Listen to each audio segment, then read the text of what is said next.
Not in the face! Thank you.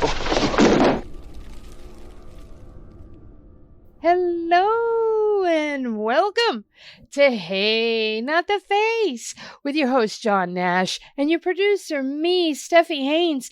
And today we've got some news on one championship that some of you may not have heard, and we've got a little extra in there that we know nobody's heard. We are also going to talk about some significant filings in the UFC antitrust cases.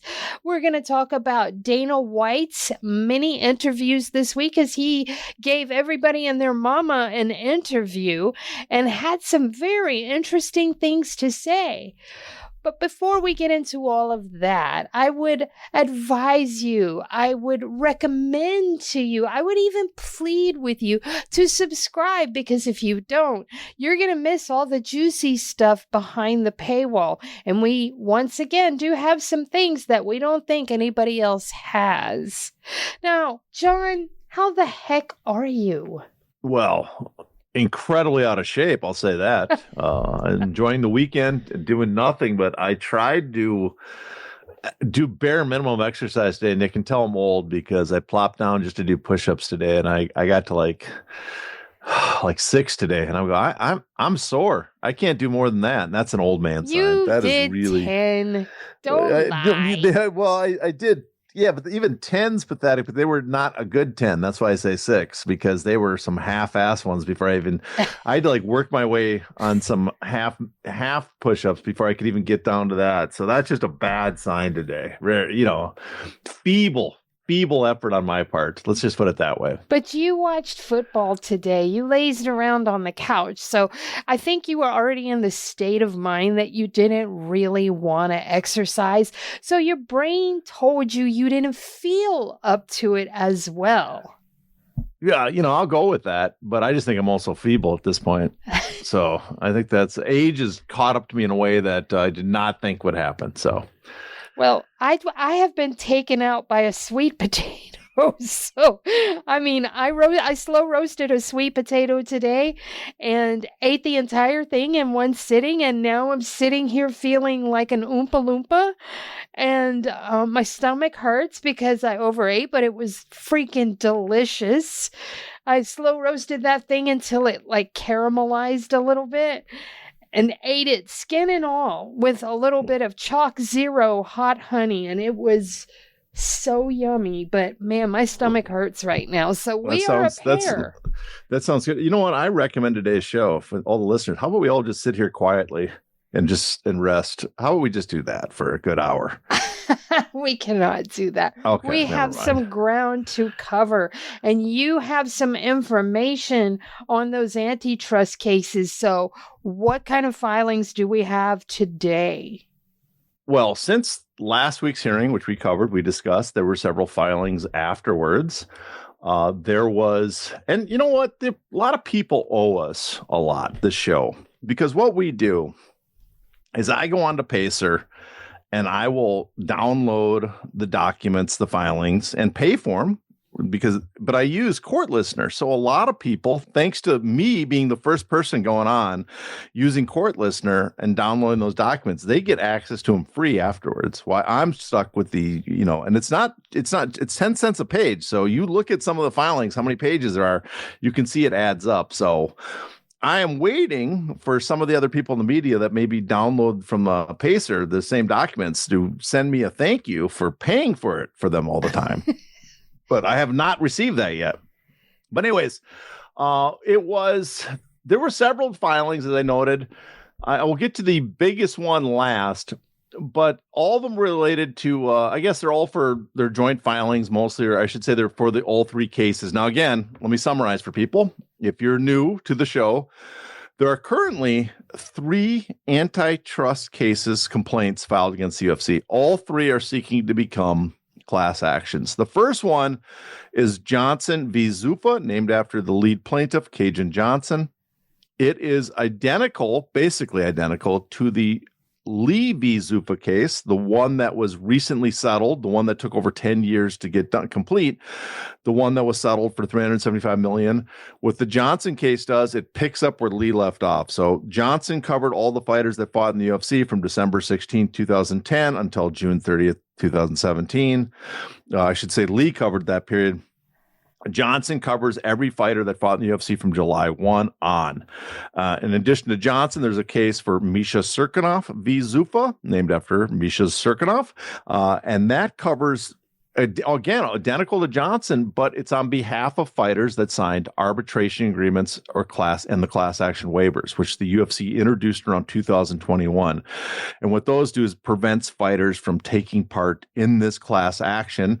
They cannot go to a court if they have a problem with their contract. They have to go to an arbitration. And so this case seeks to annul those arbitration agreements and class action waivers under Nevada law. And if that happens, then the fighters that are covered under Johnson or under the Cirkunov complaint would be allowed to join the Johnson complaint if it becomes a class action. And then the final one is Davis v. Zuffa, named after Phil Davis. And that one's on behalf of fighters outside the UFC. And it's not asking for any monetary damage. It is asking for injunctive relief. They want to change the UFC contracts to basically create more competition in the industry. So those are the three suits. And so last week we had several filings. One was a joint motion for extension of time. And this joint motion was to request extension of time to file amended stipulated protective order addendum regarding a third party. That third party is Iridium Sports Agency. Now, if you're a listener to the show, you know we talked about over the summer that Dominance MMA had a complaint filed against them to compel for discovery, right? One moment. One moment. Okay, yep. So Dominance is the one that's run by Ali Abdelaziz, correct?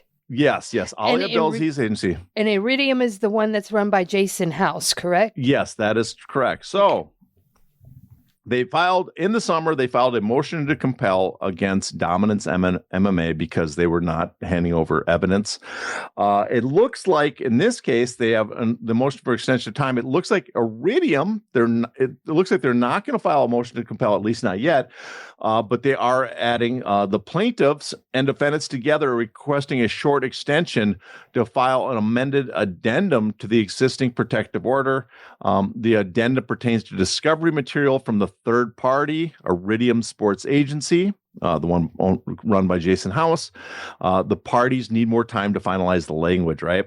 And so that also goes with the motion to leave to seal certain exhibits. This relates to third party. I imagine it didn't say the name of the third party, but I imagine it's Iridium. And so the plaintiffs are seeking permission to file under seal specific exhibits attached to an upcoming motion to compel discovery from third parties. And so this is in response to a January 6, 2026 directive from the court. The motion likely aims to protect confidential or sensitive information in the exhibits, and then details on the exact exhibits or third party are not fully detailed. So the question is that related to Dominance? Are they still trying to get a motion to compel on Dominance, or are they going to file a motion to compel on Iridium because they have not gone through, or is it potentially a different third party? I think just by the convenience or the coincidence that there is a extension of time, I'm guessing this motion to compel might be related to Iridium. So keep on the lookout for that. And finally, there was the court order denying a motion to seal. The plaintiffs requested that the December 2025 status report be sealed, and the court said there's a strong public right to access to judicial records. So the plaintiffs failed to meet the high burden, showing compelling reasons. So the court shot down their request. Now, I'm not quite certain why they wanted that sealed, but usually the plaintiffs do not want anything sealed, but in this case they did.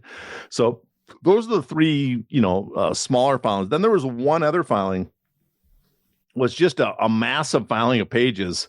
And what that was is that there was from the court, I shouldn't say from the court, there was just a long list of material that they filed and made public about the subpoenas they've requested that they've issued the plaintiffs towards the defendants. So they have a long list of, basically they showed the court all the subpoenas they've put forth. One to Dana White and non-party Dana White, one to Ari Emanuel, another one to Craig Bossari, Patrick Whitesell, Jason Lublin, Mark Shapiro.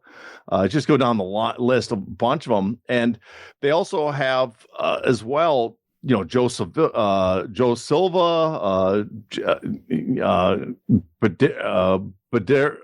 his name?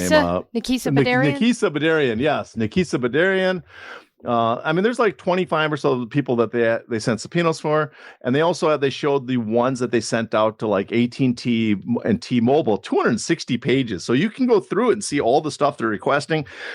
I went through and did a search for my name. They're not asking for my name, so I feel a little hurt by this. But there's 262 pages of requests to like T-Mobile, Verizon Wireless, AT&T Corporation, WhatsApp, Instagram, Meta Platforms, TikTok, 10 Cents American, Microsoft Corporation, Xcore, Signal. So every type of social media platform or mobile device, they put a request in for this information.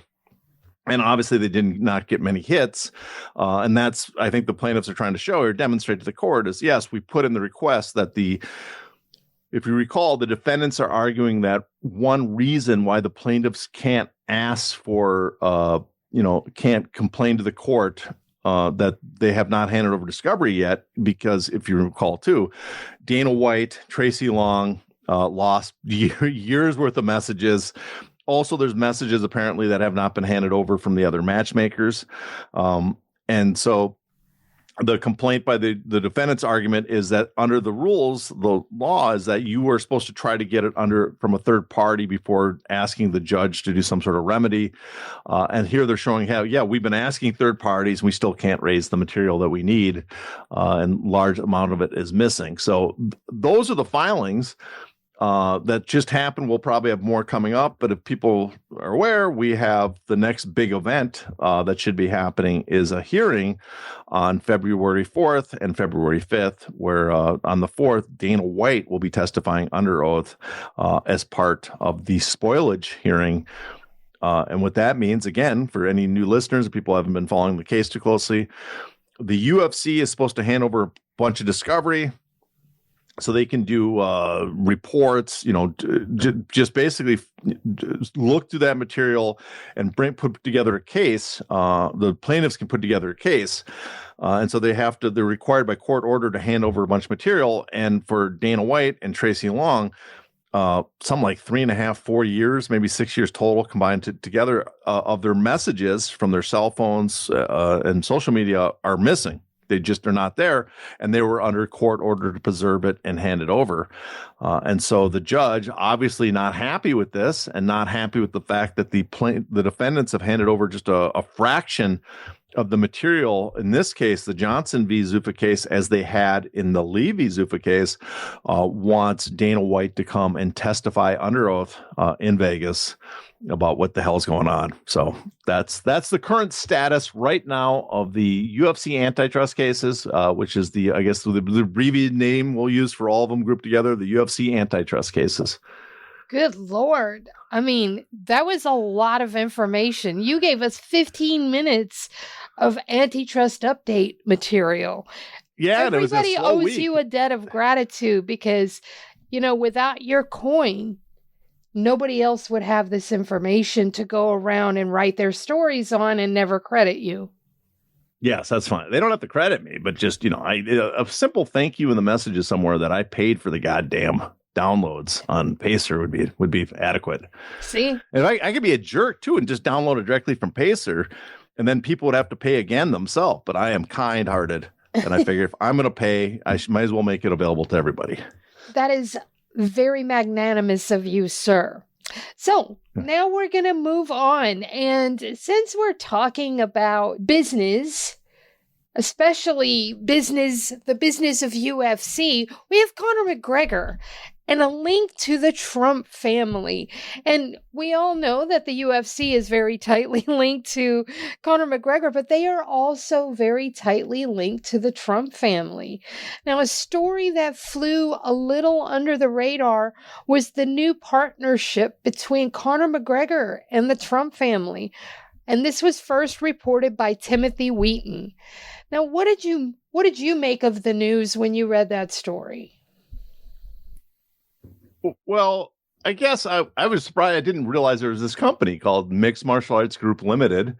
It used to be under a different name. I can't remember the name of the company right now, but it's on the New York Stock Exchange under the ticker. MMA Inc. is the ticker. Yeah, MMA Inc.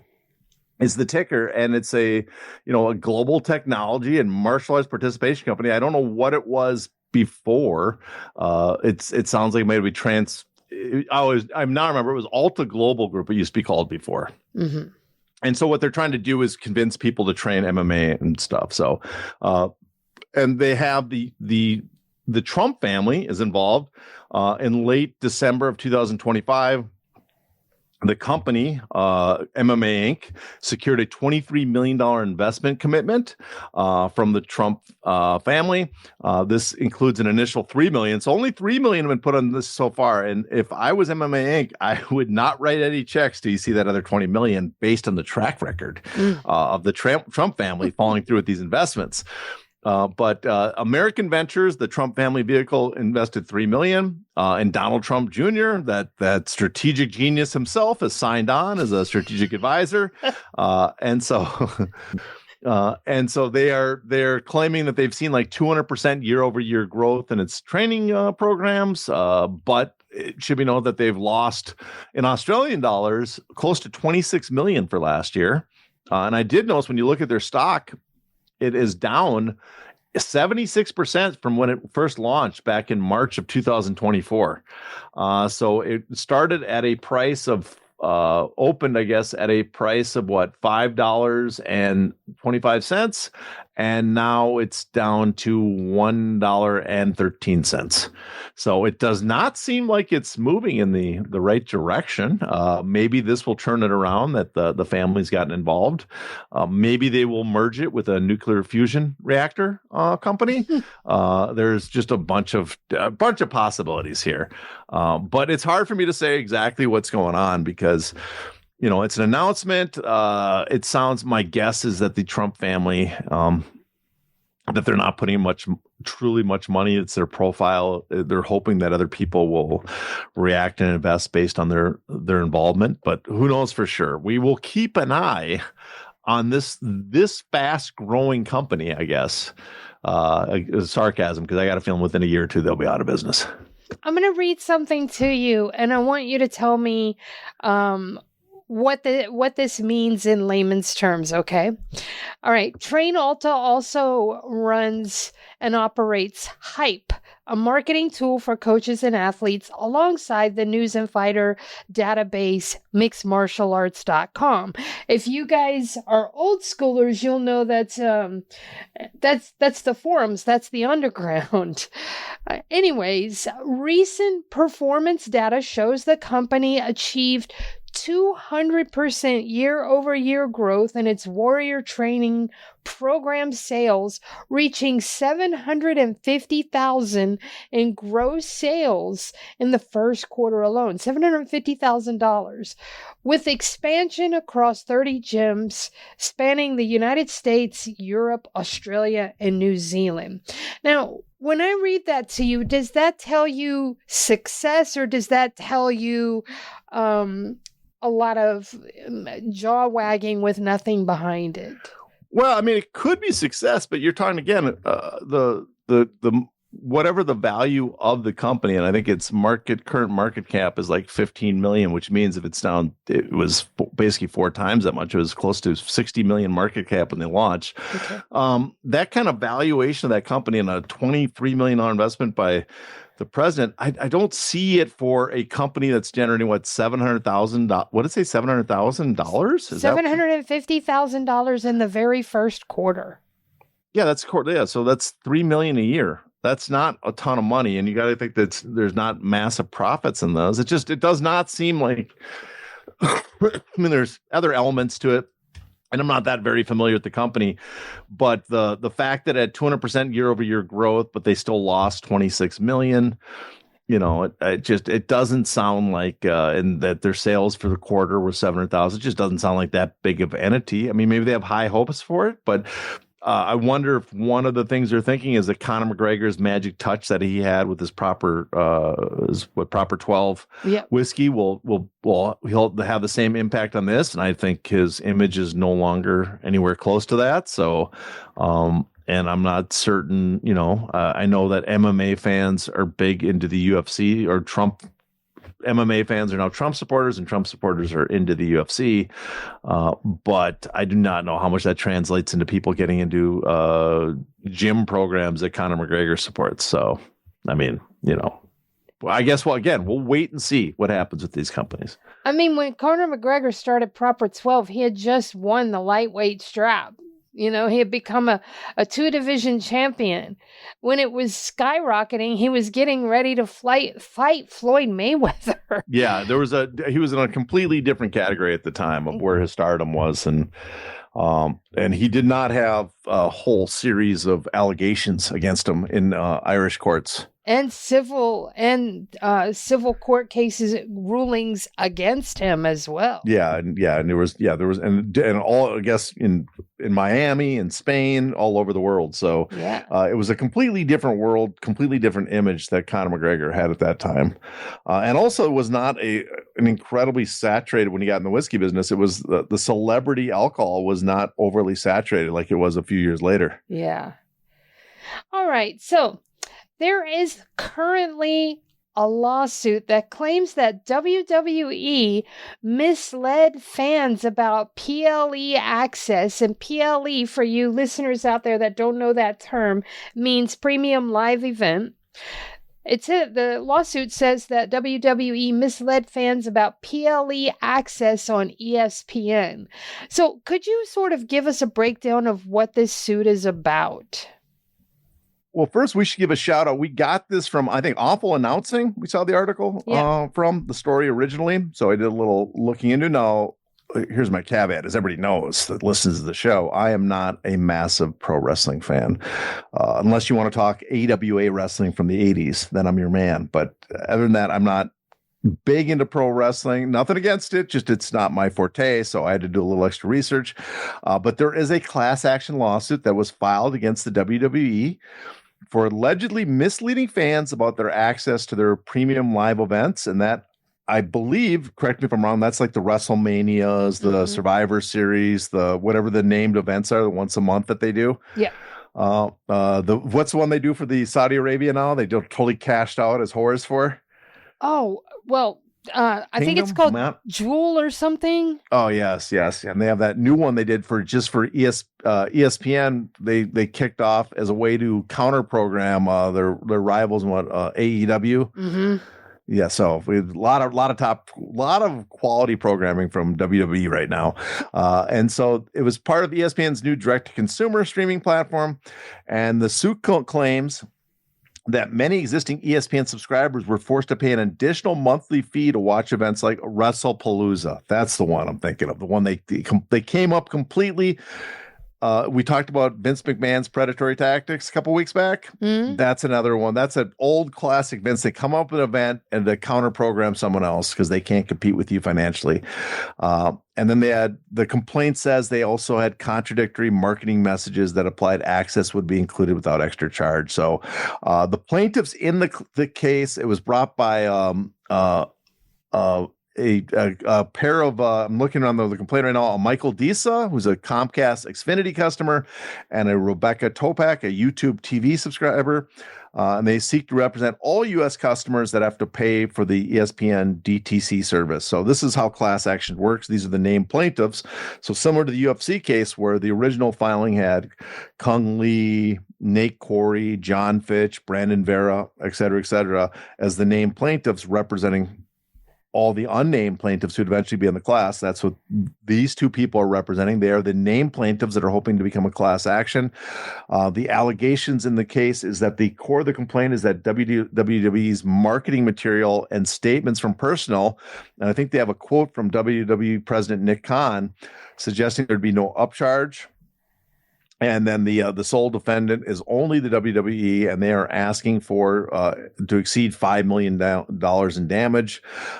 So I guess with what is there, somewhere from around 100,000 people that are expected to be impacted, and they're all asking for what, $30 or more with other damages. So I guess that's where the $5 million is. So it's not a massive case compared to like the UFC antitrust case, but it's just classic corporate fuckery. I have a question, though. Fire away. Could this end up being the catalyst that would lead TKO to put arbitration agreements in their stuff when you subscribe the way that Disney does? Oh, yeah. I'm surprised they haven't. You think they would? No, I'm not certain. I think the problem is partly is you're not going through WWE, you're going through ESPN. And so maybe I'd have to look into this more. That might have been the loophole, because it's really what they're accusing. Even you basically paid ESPN to subscribe, right, for the program, the DirecTV, but they're accusing the UFC. You mean Sorry, not the UFC. TKO's WWE. They're accusing them of the ones doing the misleading advertising. So that's probably the mistake that WWE made. Is it's even with that, they could be right now, for all we know, inserting that language into tickets for people buying tickets, for buying other content for WWE or UFC events to the fans. ESPN, Disney was doing it. The courts have shot down some of it, but they've also enforced some of it. So Disney, we know, does that. But in this case, the allegation is it's not that Disney misled them when they charged them. It's that the WWE, technically a third party, misled them on what they're getting when they subscribe to ESPN's, the Disney-owned ESPN's direct-to-consumer platform.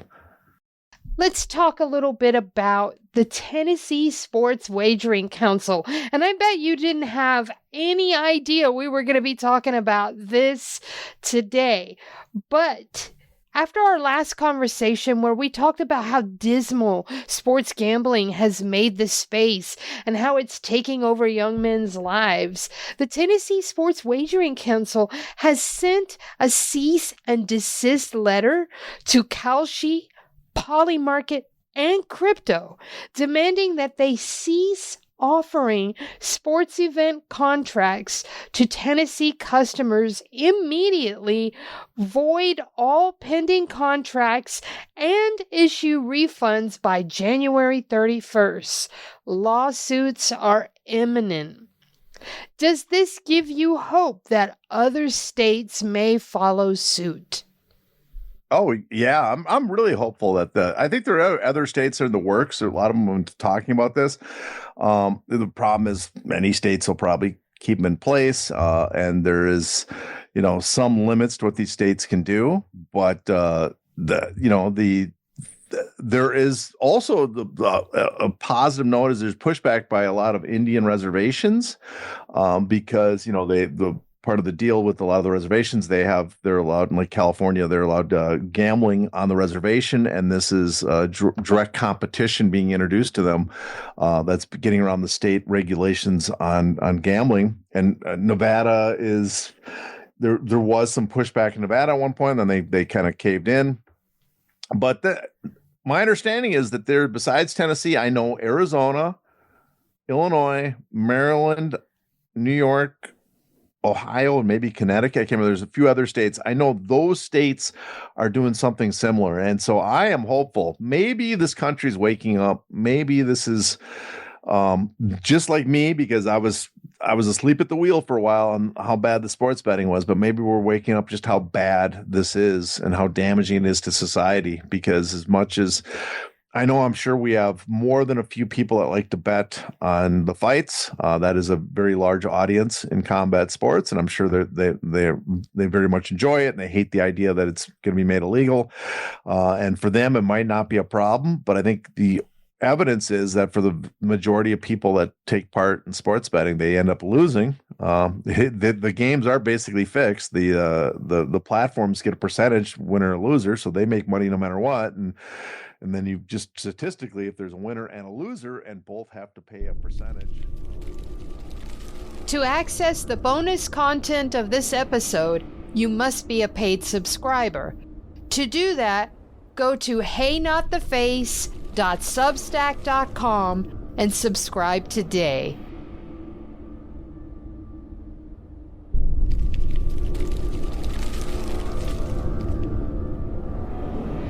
Ow! Ow! Not the face! Ooh! Ooh! Okay, the face!